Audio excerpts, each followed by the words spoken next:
आप बाबा कौम हज़रत कायद-ए-आज़म मोहम्मद अली जिन्ना के मज़ार पर तो कई बार गए होंगे और आपने उनकी कब्र पर फातिहा ख़्वानी भी की होगी, लेकिन आज मैं आपको उनकी असल कब्र की ज़ियारत करवा रहा हूं, जो एक तह खाने में है।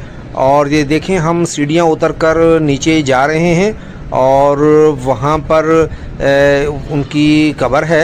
और ये देखें, ये एक बड़े हॉल में ये हज़रत कायद-ए-आज़म बानी पाकिस्तान की कब्र मौजूद है। और जिस कब्र पर आम तौर पर लोग जाते हैं वो बिल्कुल इसके ऊपर मौजूद है। और ये मंज़र आप देखें कि ये कब्र जो बनाई हुई है ऊपर इस तरह से, इसके एक हॉल सा है ये, और बिल्कुल इस मतलब ये कब्र के ऊपर ही वो दूसरी कब्र है।